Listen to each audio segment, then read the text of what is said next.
예전에 부교역자 시절에 그 담임 목사님이셨던 옥하는 목사님이 젊은 저희들에게 들려주셨던 여러 말씀들 중에서 지금도 그 뇌리에 깊이 박혀 한 번씩 떠올려지는 그런 말씀들이 있습니다. 예를 들면은 그 목사님께서 그 신학생 시절에 이제 어느 교회에 교육준사로 부임을 하셨나 봅니다. 얼마나 거기에 열정을 다 쏟으셨던지 엄청 부흥이 일어났다고 제가 들었습니다. 그 몇십 명 모이던 그 아이들이 몇백 명으로 늘어나고, 그러니까 막 젊은 사역자 입장에서 신이 나가지고 거기에 막 다 올인을 하셨는데요. 문제가 뭐냐? 그 신학 공부하는 학생인데 너무 사역에 매진을 하다 보니 그 목사님 하시는 말씀이, 그때 그 몇 학년 몇 학기 한 학기를 온전히 신학 공부하는 일을 내가 소홀히 했다. 근데 그 다음 말씀이 너무 충격이었습니다.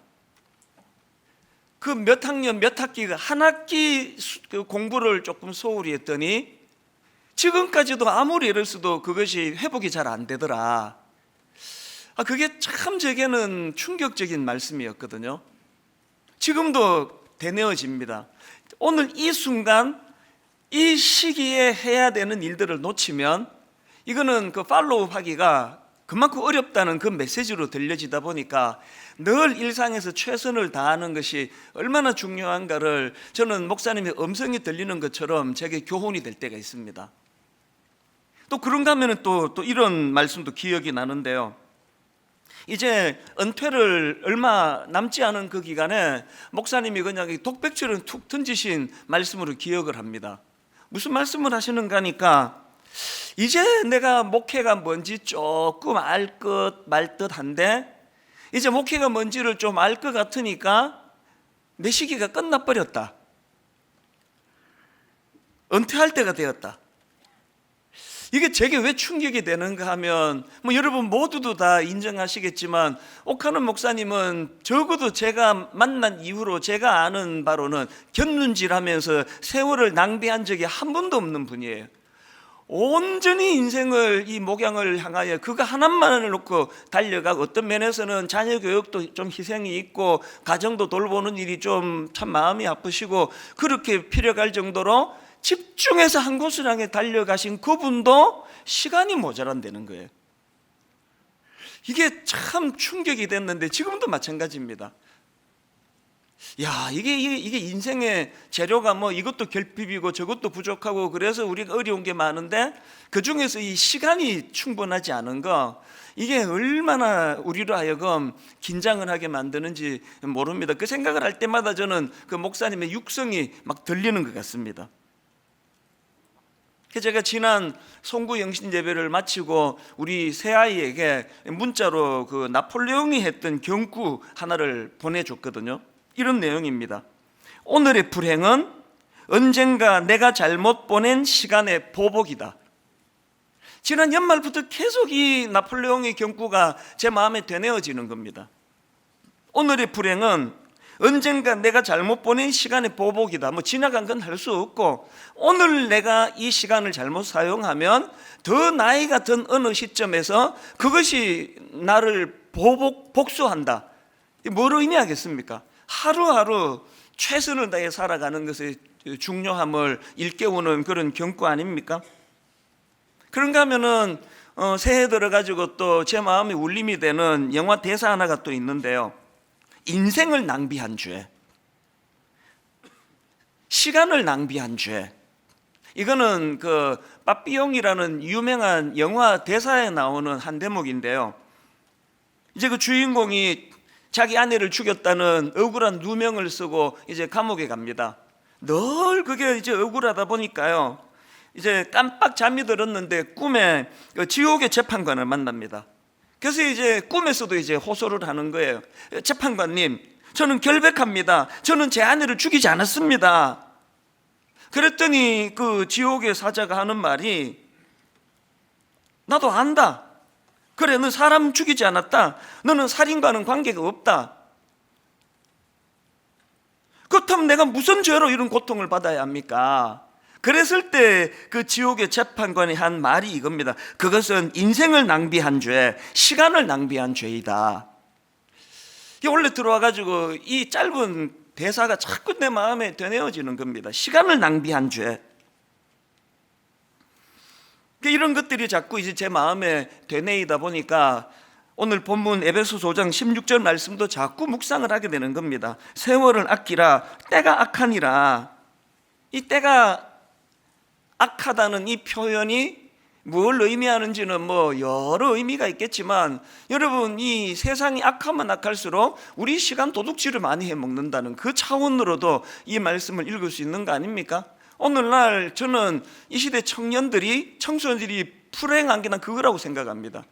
시대를 잘못 만나가지고 괜히 이거 무슨 스마트폰이니 이거 별 필요도 없는 이런 걸 만든 이후에 이 청소년 길을 보내다 보니 시간 도둑질을 얼마나 많이 당합니까? 정신을 차릴 수가 없습니다. 그건 어른들도 마찬가지예요.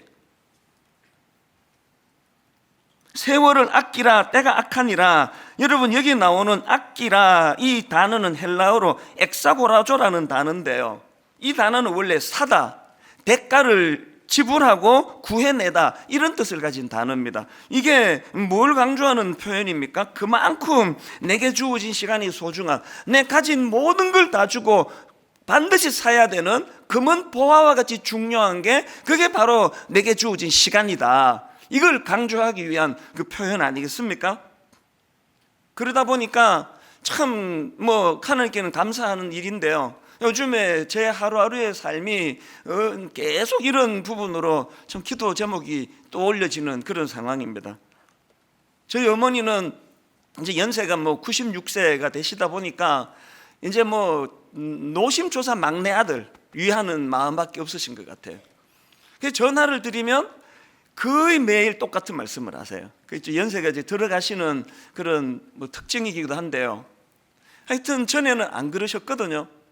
주를 위해 충성해라, 늘 충성해라, 이런 말씀하셨는데 요즘에는 전화만 드리면 힘들어서 어떡하니, 얼마나 힘드니, 계속 그런 말씀을 하세요.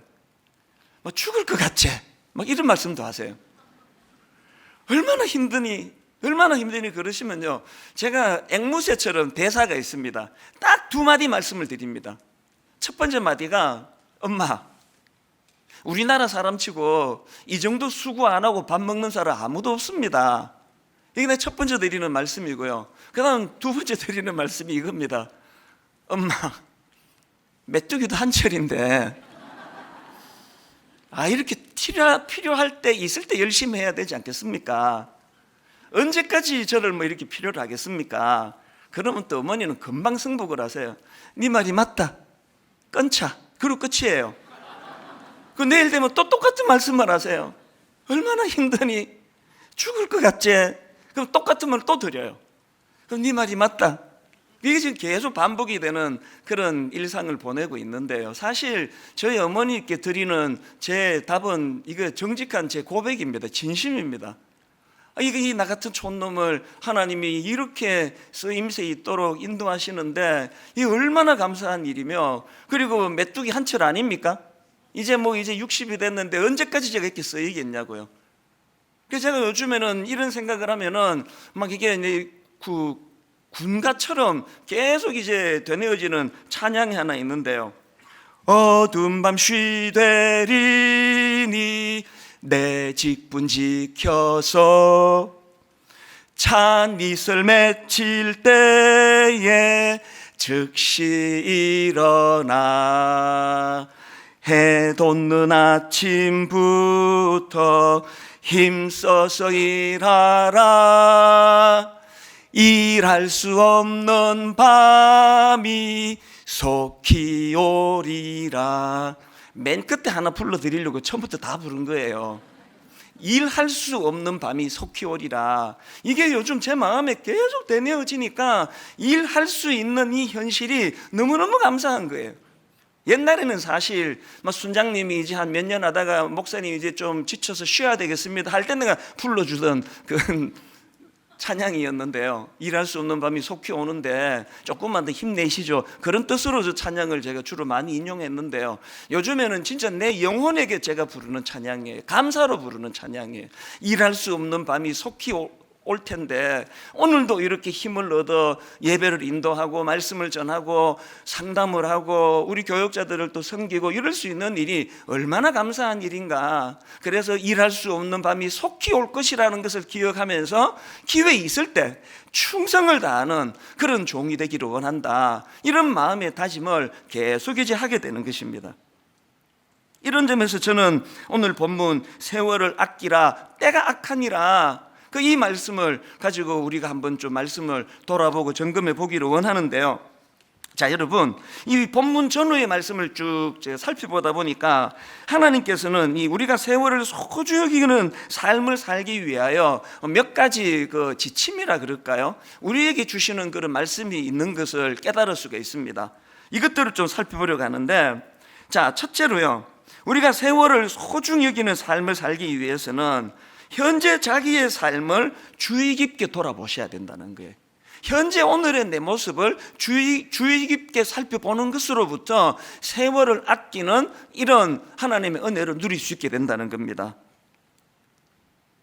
에베소서 5장 16절에서 세월을 아끼라 때가 악하니라 이 말씀 바로 앞에 이런 말씀이 나옵니다. 15절 세 번역으로 보니까 그러므로 여러분은 어떻게 살아가야 할지를 살피십시오.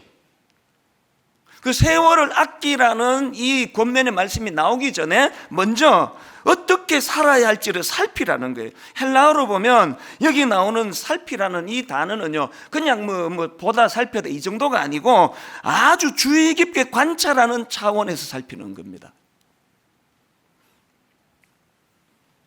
저나 여러분이 나중에 나폴레옹처럼 유배지에 가가지고 돌이킬 수도 없는데 지금 내가 겪고 있는 이 여러 가지 것들이 너무나 후회된다는 그런 토로를 하기 싫으시면은 기회 있을 때 우리를 살펴야 돼요. 나 이렇게 살아도 되는지, 시간을 이렇게 낭비해도 되는지. 제가 이번에 미국에 가서 20대 초반에 대학 다닐 때 친구들을 몇 명을 만났더니요, 하나같이 제게 교훈이 되는 거예요. 한 친구가 하는 말이 이제 나이가 좀 들어가면서 너무너무 후회되는 게 뭐냐, 왜 그 쓰잘데없는 하나도 중요하지 않은 것에 그렇게 인생을 내가 낭비했는가. 대인관계도 이야기하더라고요. 조금만 품어버리면 되는데, 조금만 용납하면 되는데 그거를 시시비비를 가리느라고 그런데 에너지를 왜 이렇게 많이 낭비했는지 모른다고. 너무 와닿았습니다. 여러분, 우리를 살펴야 돼요. 이 소중한 시간을 아무것도 아닌 일에, 누구 미워하는 일에, 분노하는 일에, 세월을 아끼기 위해서는 지금 내가 어떻게 살아가고 있는지를 아주 주의 깊은 관찰력을 가지고 그렇게 자기를 살펴야 된다는 겁니다. 이 거북이는 느려도 행복하다, 이런 그 제목의 책이 있는데요, 그 책에 보면은 우리가 잘 아는 그 토끼와 거북이를 가지고 이제 설명을 하는데, 어떻게 느림보 거북이가 그 빠른 토끼를 이길 수 있었는가, 그거를 이제 재밌게 분석한 대목이 있더라고요. 느림보 거북이가 어떻게 그 빠른 토끼를 이길 수 있었느냐, 먼저 중요한 거는 무엇을 상대하느냐의 문제라는 겁니다. 토끼는 상대방 거북이를 상대했지만 거북이는 토끼를 상대한 게 아니라 결승점을 상대했다는 게, 결승점까지 완주하는 것이 그의 목표지 거북이는 토끼를 이기는 게 목표가 아니었다. 오히려 이게 승리의 비결이다.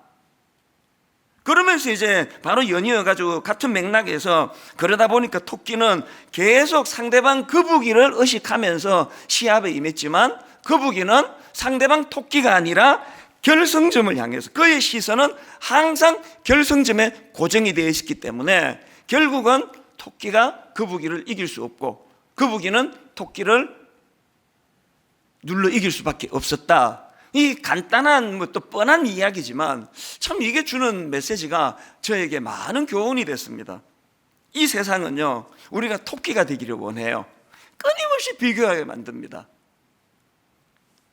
하나님께서는 우리는 상대방을 초점을 두고 사는 인생이 아니라 각자에게 맡겨주신 하나님의 완주 지점, 결승점을 향해서 달려가라. 그래서 저는 요즘에 또 쭝얼쭝얼거리는 찬양이 있는데요, 다른 사람 어찌든지 나 주님의 군사 되어. 그 다른 사람 어찌든지 계속 비판하고 계속 지적하고, 너는 왜 안 하는데? 그런데 시간을 허비하지 않는 거예요. 다른 사람은 어찌하든지 그건 그분과 하나님과의 관계고, 다른 사람은 어찌든지 나는 상관하지 않고 나는 주님의 군사가 되어 앞을 향해 달려가겠다. 이게 여기에 나오는 거북이의 모습이라는 겁니다. 그러다가 보니까 토끼는 늘 상대방을 의식하다 보니까 좀 빠르다 싶으면은 우월감에 빠져가지고 잠깐 그 경기 중에 얼마나 그거 무리한 짓이에요. 낮잠 막 자버리고. 그러다가 또 이제 시합에 지면은 또 그런 부류의 사람들은 내가 저런 것도 못 이겼다고 막 열등감에 빠져가지고 우울하고, 그게 인생이거든요. 하나님은 우리가 토끼가 아니라 거북이가 되기를 원한다는 겁니다.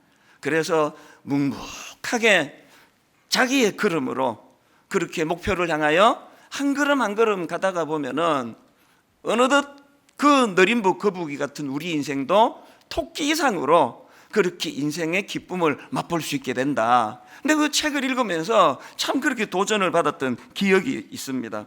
그러고 보니까 예수 그리스도를 믿는다는 것은 토끼가 되라는 세상에서 거북이로 살아가는 것 같아요. 그 대표적인 케이스가 바로 사도 바울 아닙니까? 그는 예수 그리스도를 만난 이후로 빌립보 3장 12절 내가 이미 얻었담도 아니요 온전히 이루었담도 아니라, 내가 이미 얻었담도 아니요 온전히 이루었담도 아니라 오직 내가 그리스도 예수께 잡힌 바 된 그것을 잡으려고 달려가노라. 예수 믿는 사랑하는 성도 여러분 이렇게 살고 계세요? 무엇으로 에너지를 이렇게 낭비하고 계십니까? 우리 애보다 옆집 애가 이번에 좀 더 좋은 학교 들어간 것 때문에 계속 거기에 에너지가 지금 소진되고 있는 분 계시면은 오늘 마음을 다 잡으시면 좋겠습니다. 하나님, 우리 아이의 상대는 옆집 아이가 아니라 우리 아이의 상대는 결승점입니다.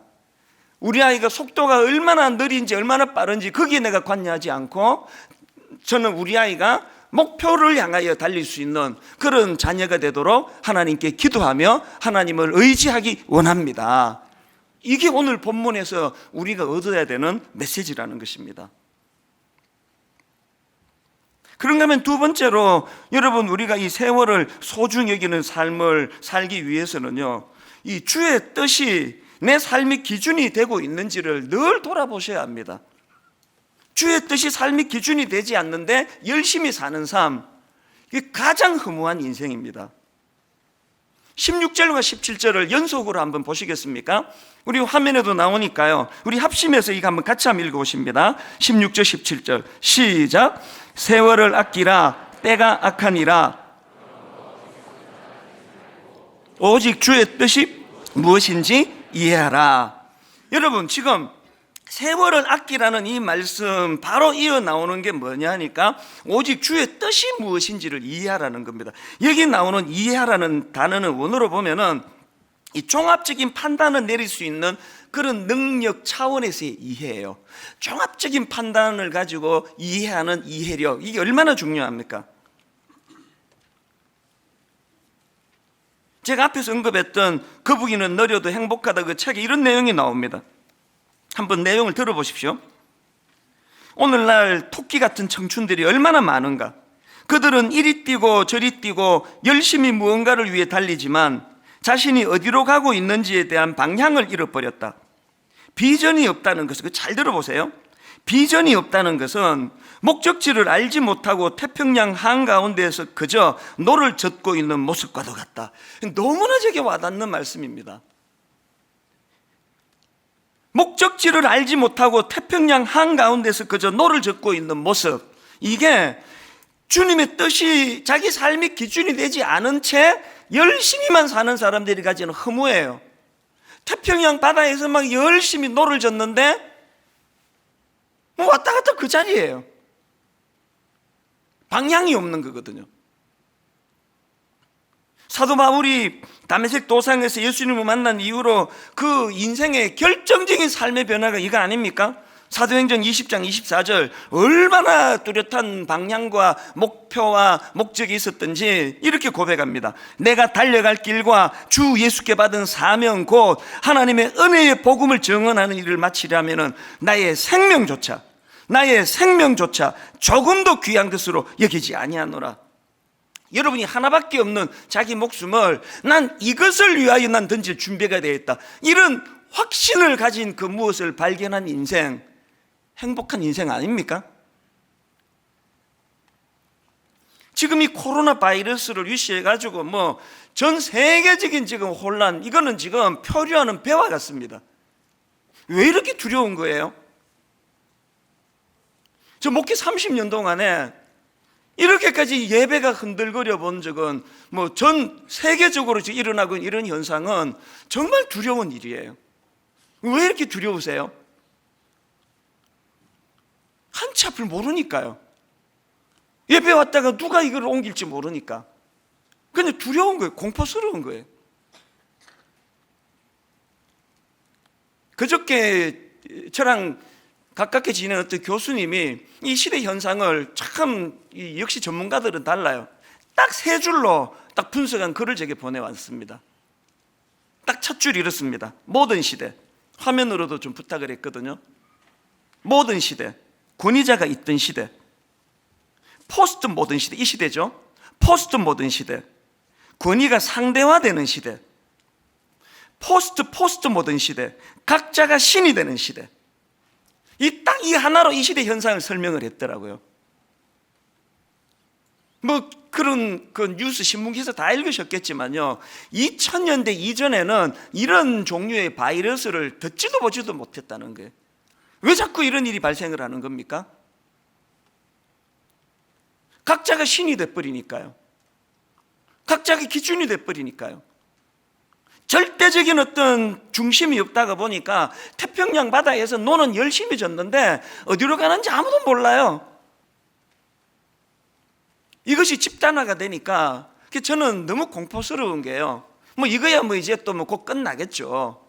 어떤 괴물 같은 게 또 치고 들어올지, 무엇이 우리를 위협할지 알 수 없는, 한치 앞도 알 수 없는 이런 시대가 돼버린 게 왜 그러냐? 저는 이게 잠언 21장 5절에서의 말씀과 맥락이 있다고 생각하는데요. 잠언 21장 5절을 보십시오. 부지런한 자의 경영은 풍부함에 이를 것이나 조급한 자는 궁핍함에 이를 따름이니라. 보통 우리가 알기로 부지런한 거에 반대되는 개념은 게으른 거 아닙니까? 부지런한 자에 반대되는 개념은 게으른 자인데요, 여기 보니까 부지런한 자의 반대 개념이 조급한 자라는 거예요. 여기 나오는 부지런한, 이건 히브리어로 하루츠라는 단어인데요, 이 하루츠라는 단어가 형용사로 사용이 되면 날카로운, 부지런한 이런 의미로 사용이 되는데, 이게 명사형으로 사용이 되면 단호한 결의, 이런 뜻으로 사용이 된다는 겁니다.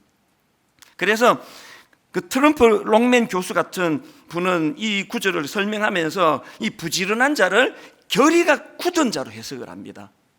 결의가 굳은 자의 특징이 뭐라고요? 조급하지 않다는 겁니다. 결의가 굳은 자, 그리고 또 이 부지런함의 반대말이 이게 조급함이라고 한다면, 우리는 게으른 문제는 뭐 해결이 됐는지는 모르지만 오늘 이 시대 대부분의 사람들이 이 조급함의 문제, 그래서 저는 이 구절을 쭉 묵상을 하다가 여러 번 말씀드린 시편 1편에서 분류하는 두 군상, 바람직한 인간의 모습과 바람직하지 못한 인생의 모습, 성경이 바람직한 인생으로 묘사하는 3절을 보시죠. 시편 1편 3절. 그는 시냇가에 심은 나무가 철을 따라 열매를 맺으며 그 잎사귀가 마르지 아니한 같으니 그가 하는 모든 일이 다 형통하리로다. 그 다음에 바람직하지 못한 인생, 지혜롭지 못한 인생, 악인으로 표현되는 4절입니다. 악인들은 그렇지 아니하며 오직 바람에 나는 겨와 같도다. 이 조급한 자 아닙니까? 오늘 이 시대는 바람에 나는 겨와 같은 인생이 바람직한 인생이라 그럽니다. 새벽에 일어나 밤 늦게까지 달리고 시류에 민감하고 시사 잡지 몇 개씩 읽어보고 늘 민첩하게 움직이는데 바람에 나는 겨예요. 향방 없이 막 정신없이 분주하게 사는데, 막 숨이 안 쉬어질 정도로 바쁘게 사는데 태평양 바다에서 노젓고 있는 거예요. 맨날 그 자리예요. 그래서 허무한 거 아닙니까? 그렇기 때문에 우리는 세월을 아끼는 삶을 살기 위해서는 내가 얼마나 부지런히 살고 있느냐 이것도 점검해야 되지만 뭘 점검하셔야 됩니까? 주의 뜻이 내 삶의 기준이 되고 있는가? 다른 말로 내게는 뚜렷한 삶의 기준이 있는가? 나는 비록 느리지만 거북이와 같이 목표 지점이 뭔지를 정확하게 파악하고 있는가? 그 목표 지점을 향하여 발걸음을 내딛고 있는가? 빠른 것만이 능사가 아니잖아요.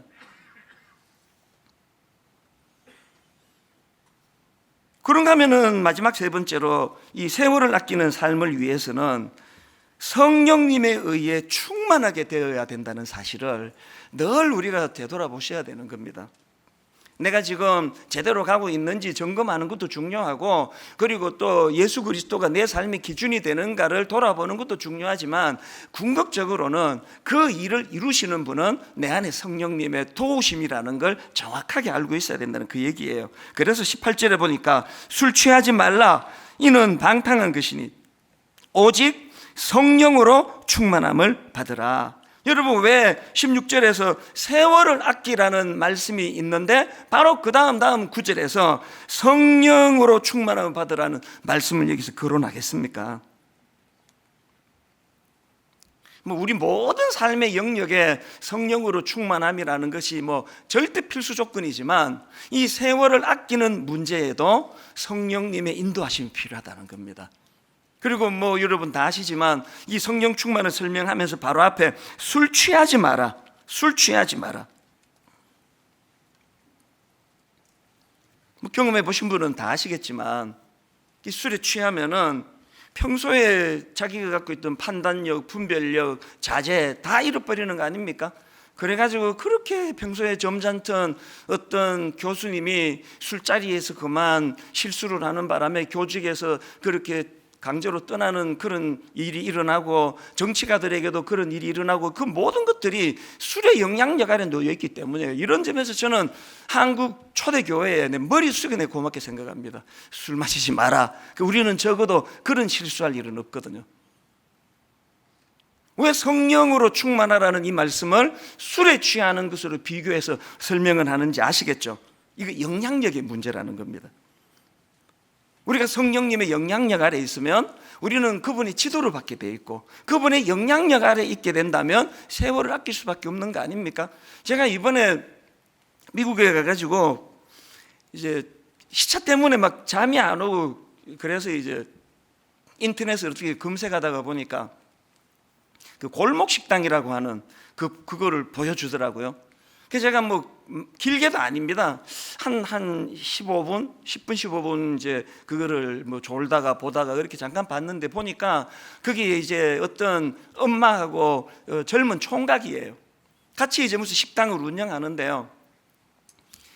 이제 백종원 씨 그 일을 이제 도와주는 백종원 씨가 딱 보니까 이 아들이 의욕이 없는 겁니다. 그래서 이 주머니에 손 넣고 계속 으실렁거리고 뭐를 해도 그 의욕이 없고 그러니까요. 그래서 이제 제가 딱 본 그 프로에서 막 엄청나게 혼을 내는 공개적으로 얼굴이 화끈거릴 정도로 뭐 하고 있느냐고, 이렇게 의욕이 없어서 무엇에 쓰이겠냐고 막 그렇게 야단을 치니까요. 그 젊은 총각이 얼마나 마음이 쓰이겠습니까? 그래서 막 변명을 하니까 더 야단을 치더라고요. 막 그렇게 야단치다가 그 백종원 씨가 가고 나니까 그 아들이 이제 우는데요, 내 마음이 너무 아팠어요. 참 이 시대에 이 밥 먹고 살기가 진짜 어려운 거구나. 수도 그 부엌에 수도 물 켜놓고 막 계속 그렇게 울더라고요. 그 하나밖에 없는 아들이 그렇게 꾸지람 듣고 우니까 엄마 마음이 어떻겠습니까? 엄마가 등 두드려주고 어떡하니 그렇게 달래는 그 대목이 저한테 참 마음이 찡했는데요. 근데 그 아들이 울면서 왜 그렇게 우느냐 그러니까 하는 말이, 이게 또 마음이 아파요. 자기가 전에는 인생에 어떤 의욕도 있었고 계획도 있고 그랬는데 내가 어쩌다 이런 거 다 잃어버리게 된지 모르겠다고, 어쩌다가 내가 이러고 있나, 그래서 그렇게 운다고 그런 요지의 이야기를 하더라고요. 근데 맨 마지막에 그 아들이 한마디 하는 말이 속이 후련하다는 겁니다. 그 꾸지람 듣고 정신이 번쩍 든다고. 거기까지 보고 제가 지난주에 한국으로 돌아와 가지고 막 찾아가지고 봤어요. 그다음 어떻게 됐는가. 대반전이 일어났습니다. 그 짧은 일주일 사이에 이 아들이 대호각성하고 그 백종원 씨가 가르쳐주시는 그 조리법을 가지고 뭘 하나 개발해내고 음식 맛이 확 달라지고, 그래서 그 잠깐 그 프로를 보면서 제 마음에 무슨 생각이 스쳐 지나갔느냐 하니까요, 이게 나이가 들어갈수록 참 가슴 아픈 현상이에요. 나한테는 백종원 씨 같은 좋은 자가 없는데, 옥하는 목사님 돌아가실 때 제일 슬펐던 게 그거예요. 목사님 계실 때는요, 딱 화요일 날 전화가 오세요. 월요일 하루 쉬게 내버려 두시고 화요일 오후에 전화가 오세요. 네 설교 잘 듣고 있다. 그 한마디에 모든 게 다 들어있는 거예요.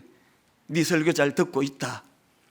늘 긴장하고 늘 조심하고 한 번씩 찾아뵈면은 이렇게 지적을 해주시고 그랬는데, 옥하는 목사님 돌아가시고 제가 나이가 60살이 되고 이러다가 보니까 저에게는 그렇게 지적해 줄 백종원 씨 같은, 옥하는 목사님 같은 분이 안 계세요. 그래서 제가 이 프로를 보고 며칠 시간이 지나고 마음에 불쑥 든 생각이 뭐냐 하니까, 그래서 내가 의지해야 되는 건 성령님.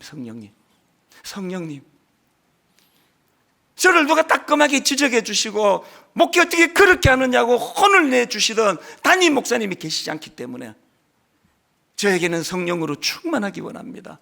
성령님 저를 지도해 주시고 깨우쳐 주시고 가르쳐 주시고 때로는 책망하시고.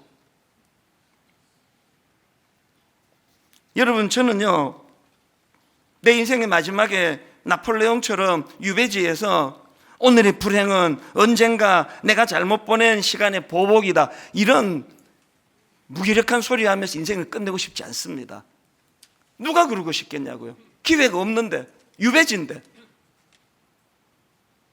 오늘 하나님께 우리에게 다시 기회를 주시기 때문에 저도 힘을 낼 것이고요, 오늘 말씀 듣는 모든 성도님들도 같이 힘을 내시기를 원합니다.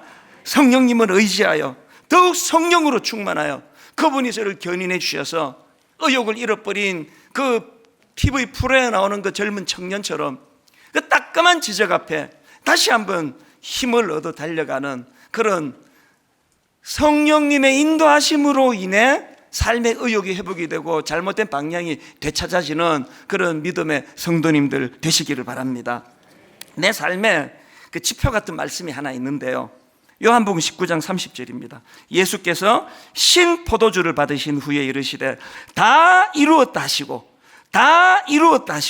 머리를 숙이니 영혼이 떠나가시니라. 예수님은요, 이 마지막 이 한마디를 선포하시기 위하여 모든 걸 견뎌내시고 결국은 다 이루었다.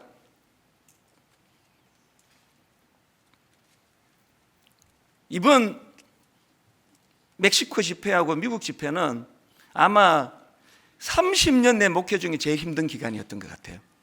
우선 그 미국 비행기 타기 일주일 전부터 아파가지고요, 계속 아팠거든요. 겨우 추스려가지고 미국에 머물다가 멕시코로 갔는데, 알고 보니까 이 멕시코 시티는 이게 고산지대예요. 백두산보다 조금 낮대요. 그래서 비행기에서 내리면서부터 두통이 오기 시작해서 이게 무슨 일인가 몰랐는데 체력이 약해져 있으니까 계속 이 두통으로 시달리고요.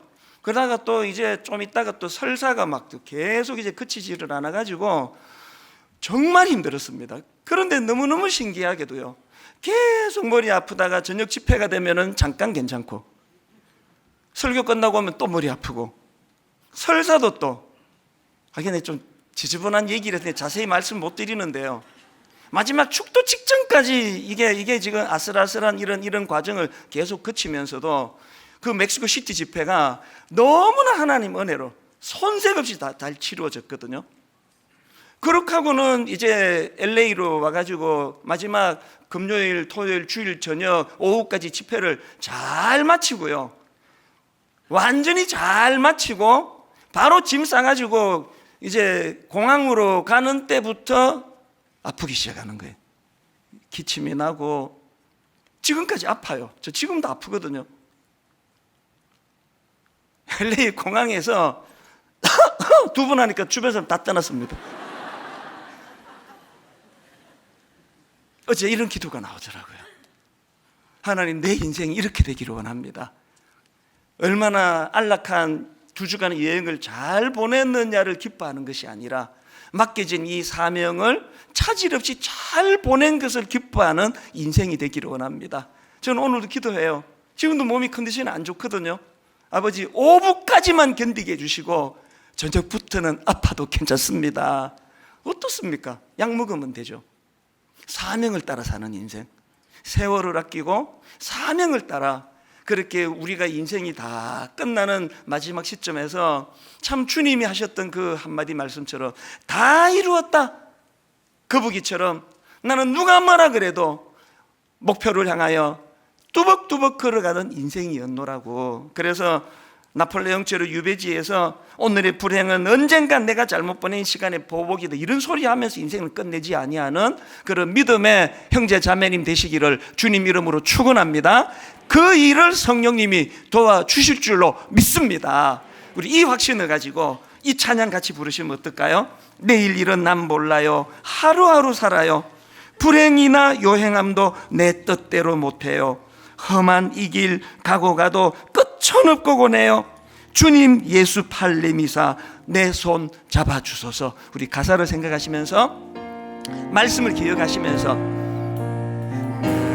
내일은 난 몰라요, 하루하루 살아요, 불행이나 요행함도 내 뜻대로 못해요, 험한 이 길 가고 가도 끝은 없고 곤해요, 주님 예수 팔 내미사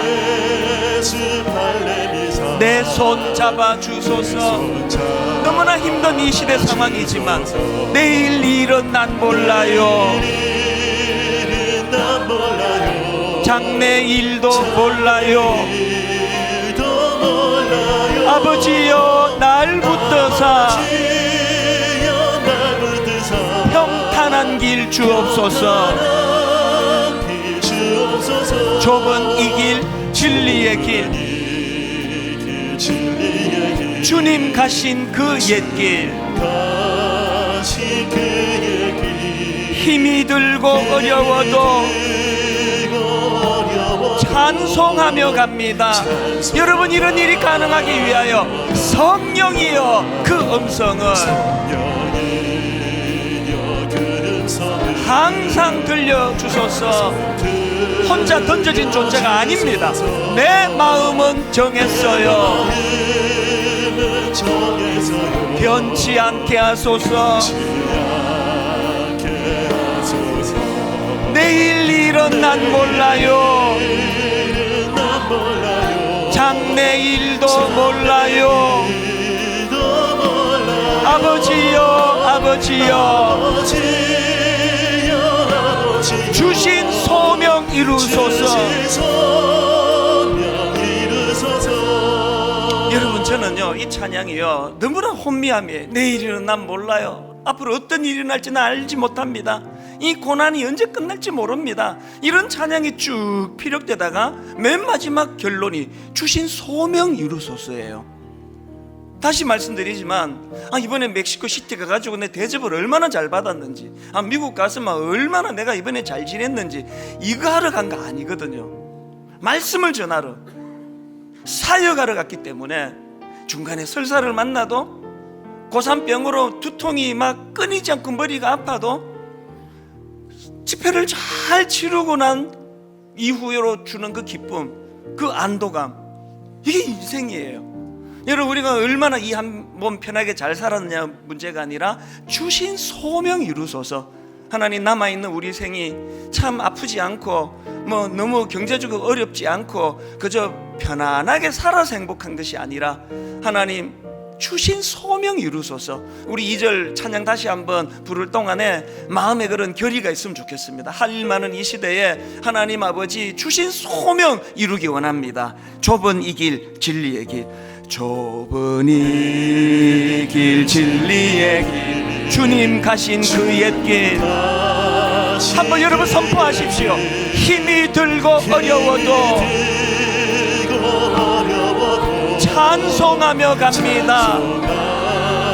우리 힘으로 할 수 없습니다. 성령이여 그 음성을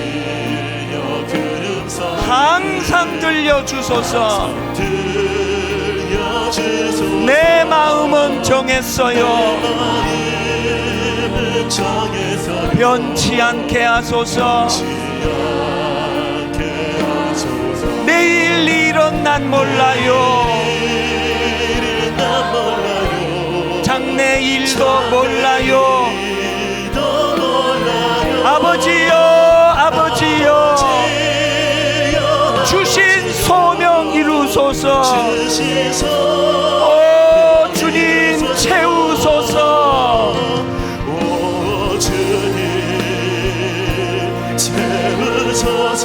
나의 잔을 높이 듭니다. 하늘 양식 내게 채워주소서. 내게 채워주소서. 넘치도록 채워주소서. 우리 다시 한번 선포합니다. 오 주님 채우소서.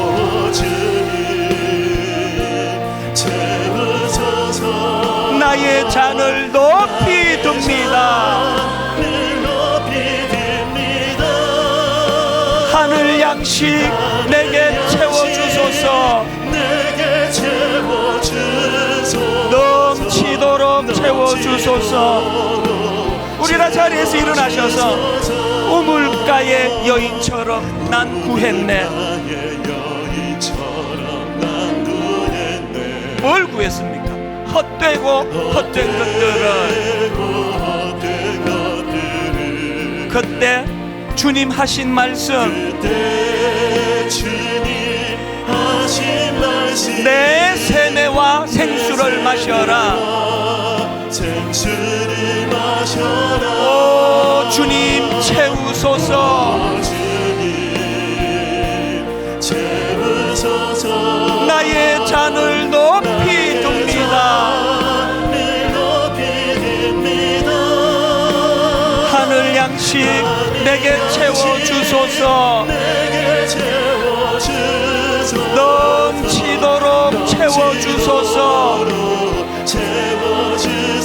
많고 많은 사람들이 찾았었네. 뭘 찾았습니까? 헛되고 헛된 것들을. 주 안에 감추인 보배. 세상 것과 난 비길 수 없네. 오 주님 채우소서. 나의 잔을 높이 듭니다. 늘 높이 듭니다. 하늘 양식 내게 채워주소서. 내게 채워주소서. 넘치도록 채워주소서. 우리 마지막으로 전심을 다하여 선포합니다. 오 주님 채우소서. 채우소서. 나의 잔을 높이 듭니다. 하늘 양식 내게 채워주소서.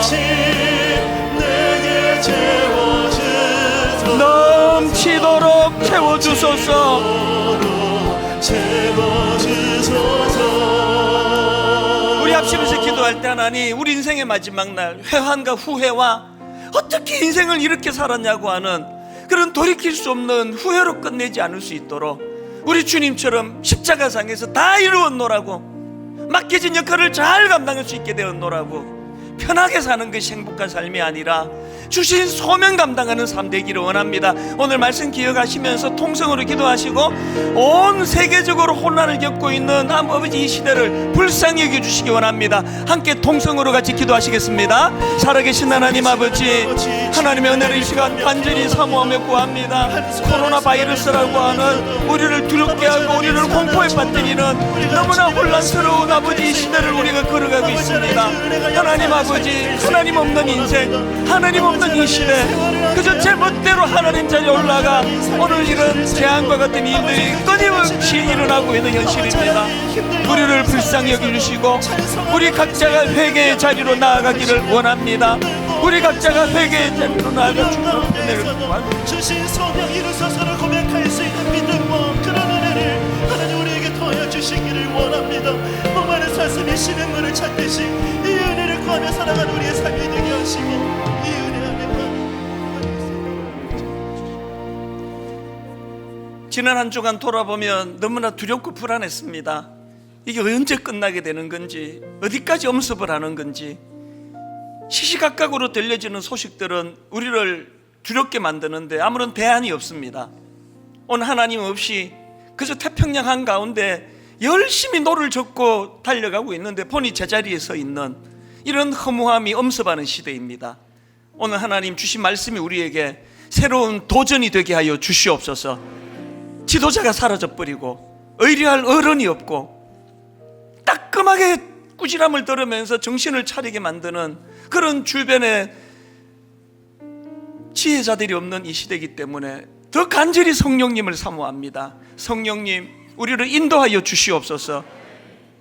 토끼처럼 알량한 자기의 빠른 것을 자랑하며 경쟁자만 의식하며 살아가는 그런 초라한 인생이 아니라 비록 느리게 발걸음을 옮긴다 할지라도 뚜렷한 결승점을 목표로 그것을 머리에 그리고 누가 무엇라 말하든지 나는 이 걸음을 확신을 가지고 걸어가겠노라고 하는 그런 거북이와 같은 결승점을 알고 걸음을 옮길 수 있는 그런 믿음의 형제 자매들 되게 하여 주시옵소서.